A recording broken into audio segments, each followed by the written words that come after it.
राम सभी को। भगवान श्री गणेश और गुरुजनों को प्रणाम। हम सभी के मन में अक्सर अपने जीवन की समस्या को लेकर बहुत सारे प्रश्न होते हैं और कई बार देश विदेश के मुद्दों को लेकर भी हमारे मन में प्रश्न आते हैं और उन प्रश्नों का उत्तर जानने के लिए हम बहुत बार एक ज्योतिषी के पास जाते हैं, एक देवज्ञ के पास जाते हैं और कई बार देखते हैं कि कोई देवज्ञ बहुत ही सटीकता के साथ हमारे प्रश्नों का समाधान कर देता है, हमें ये तक बता देता है हमारा कौन सा कार्य कब होगा। वर्तमान में दिल्ली विधानसभा चुनाव 5 फरवरी को है और पूरे देश के मन में एक प्रश्न है कि दिल्ली विधानसभा के रण में कौन सी पार्टी विजय होगी, किस पार्टी की कितनी सीट आएगी।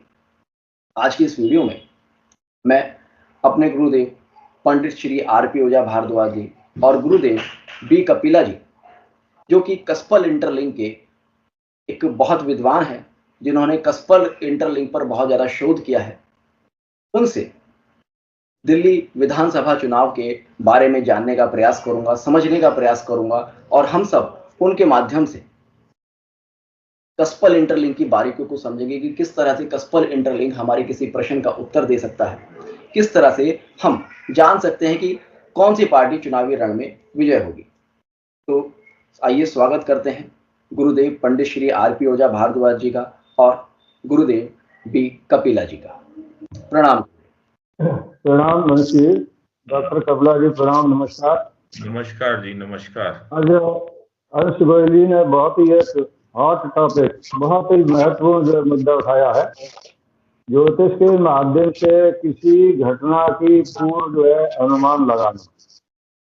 मैं भी कई दिन से देख रहा हूँ, 4-6 दिन से। मुझे ज्यादा वैसे शौक नहीं है वीडियो देखने का, लेकिन कल मेरे पास एक वीडियो कहीं से फॉरवर्ड हुआ और उसमें एक बहुत बड़े नामी गिरामी, में नाम नहीं किसी का लूंगा, ना किसी को क्रिटिसाइज करूंगा, उन्होंने जो है दिल्ली के बारे में भी और भी बहुत सी जो है उन्होंने अपना जो है प्रधानमंत्री और योगी जी वगैरह का जो है अपना भविष्यवाणी का जिक्र किया है।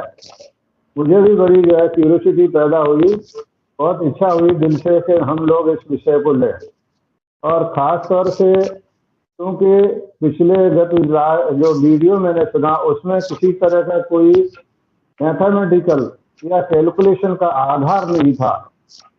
और भी बहुत से ऑडियो वीडियो आते हैं उनमें कोई आधार नहीं होता, सिर्फ ग्रहों के आधार पर राहु ऐसा हो जाएगा, गुरु की ट्रांजिट आ रही है, शनि की ट्रांजिट आ रही है, फलाना मोदी जी का ऐसा हो जाएगा, योगी जी ऐसा हो जाएगा, दिल्ली का ऐसा हो जाएगा। उन्हें किसी तरह का कोई मैथमेटिकल बेस नहीं है। आज हम इस प्रश्न को, आपने जो प्रश्न उठाया है और डॉक्टर कपिला जी दोनों मिलकर के कस्पल इंटरलिंक थ्योरी, ये इसको हम कहेंगे श्री खुल्लर जी कस्पल interlink theory. S P. Khullar ji आज दिवंगत हैं और नोएडा के रहने वाले थे। उन्होंने इस थ्योरी को जो है डेवलप किया, बहुत ही उत्कृष्ट लेवल पर, शानदार तरीके से उन्होंने अपने साहित्य भी लिखा और 40-45 साल के अनुभव को इस तरह से साहित्य में पिरोया है और एक सॉफ्टवेयर भी बना करके उन्होंने हमारे सामने रखा। मैं 2011 से इस कस्पल इंटरलिंक को करने के लिए मुझे प्रेरणा मिली समझो, या मुझे सौभाग्य मिला, मैं इसको पढ़ता आ रहा हूँ, करता आ रहा हूँ। तो हमारे डॉक्टर साहब कपिला जी हमारे एसोसिएट है, पिछले 3-4 साल पहले क्लास चले थे, वहाँ क्लास के मध्य हमको इनका संपर्क मिला और पिछले 1-1.5-2 साल से हम दोनों आपस में चर्चा भी करते हैं, नई नई चीजें खोजते हैं, नई नई चीजों पर डिस्कस करते हैं। तो हम मूल प्रश्न पर आते हैं कि जो आपने प्रश्न किया है कि दिल्ली की आने वाले चुनाव में जो 2-4 दिन में होने वाले हैं, इस पार्टी को जो है विजय मिलेगी, जीत मिलेगी, और साथ साथ जीत के जो है उनको कितने सीटें मिल सकती हैं जिससे उनकी सरकार बनेगी। यहाँ हम थ्योरी के आधार पर, प्रश्न लगन के आधार पर इस विषय का निर्णय करने जा रहे हैं, और वो भी कस्पल इंटरलिंक थ्योरी के जो रूल्स हैं उनके अंदर करने जा रहे हैं। हमारा आज का निर्णय बाकायदा थ्योरी चार्ट, जिसको हम अभी आगे शेयर करेंगे, उसके माध्यम से हम जो है गणित के आधार पर ये निर्णय करने का प्रयास करेंगे कि किस पार्टी की जीत होने जा रही है और कितनी सीटें मिलने जा रही हैं।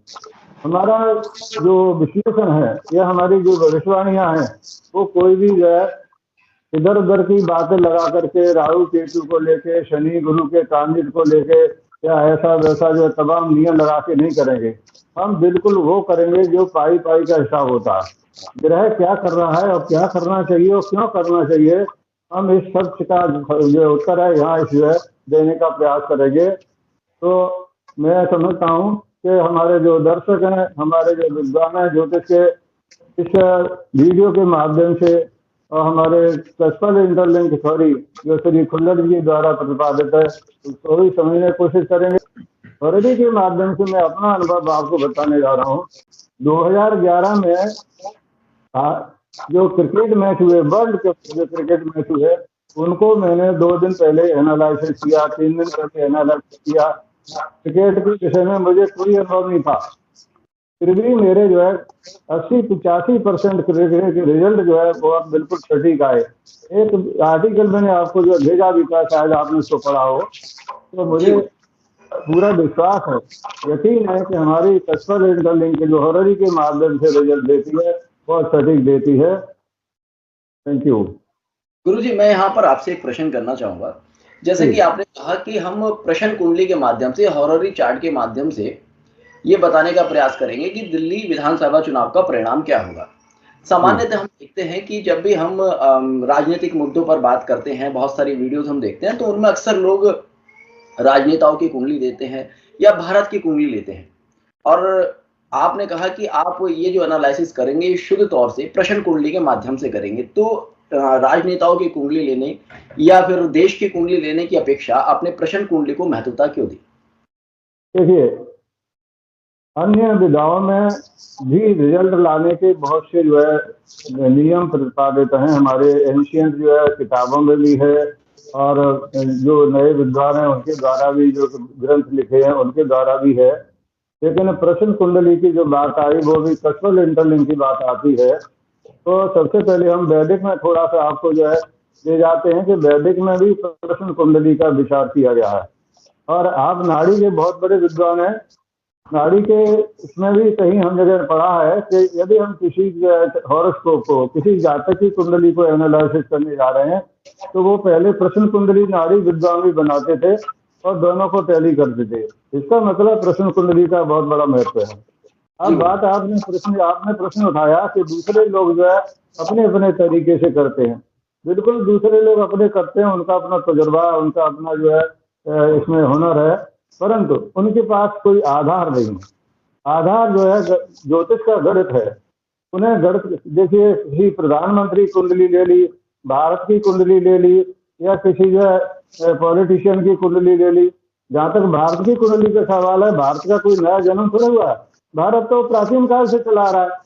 भारत आजाद हुआ, सेपरेट हुआ, इसका मतलब उसका जन्म थोड़े हुआ, आपने उसको बेच ले लिया। हम कैसे कह सकते हैं कि भारत मतलब आजाद एक दिन हुआ है कि इसका जन्म हुआ है?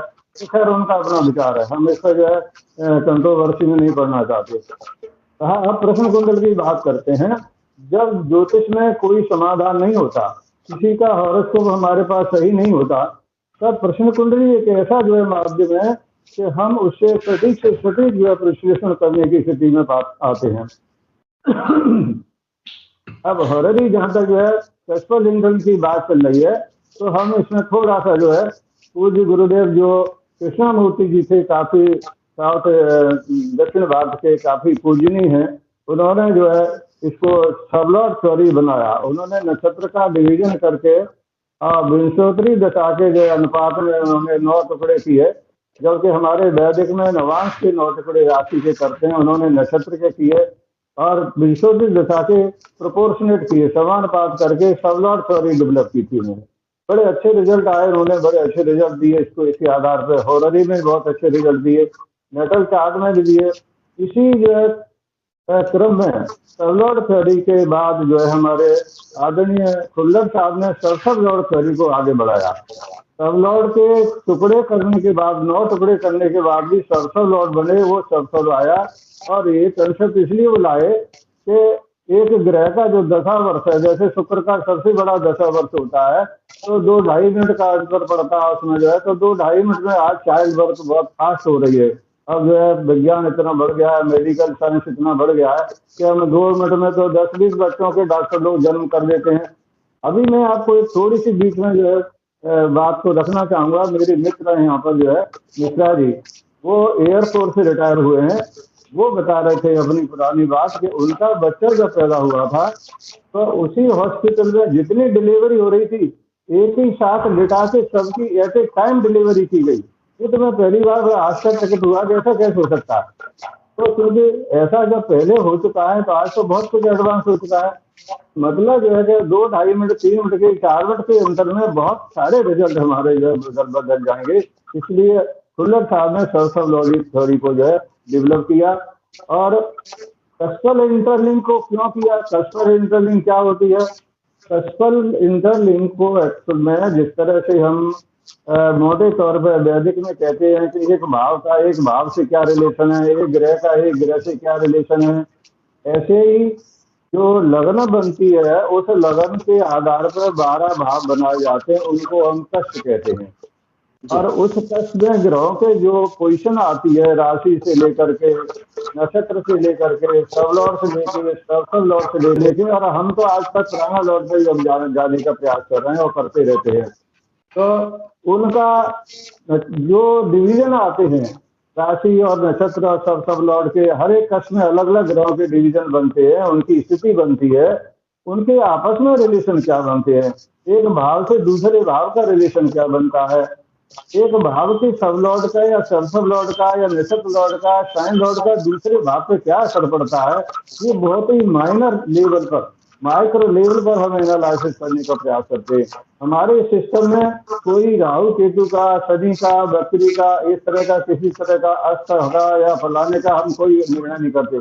ग्रह ग्रह होता है, इंडिविजुअल होता है, अपना जितना उसके पास अधिकार मिला है, जो पोर्टफोलियो मिला है उसी का रिजल्ट देता है। पोर्टफोलियो कहाँ से मिलेगा? उसके भाव से मिलेगा, कष्ट से मिलेगा। ठीक है, ये समझने की बात है, क्योंकि भाव में कोई परमिशन नहीं मिली है, भाव से कोई प्रॉमिस नहीं मिली है, तो वो ग्रह भी कुछ नहीं कर सकता। जिस तरह से आपका बेटा, आपका भाई, आपका रिश्तेदार बैंक में बहुत बड़ा मैनेजर बैठा है, किसी कंपनी में मैनेजर बैठा है, परंतु उसके पास वो पावर नहीं है कि आपको सहयोग कर सके या आपको लोन दे सके या आपको पैसा जो है तुरंत दे सके, वो नहीं दे पाएगा।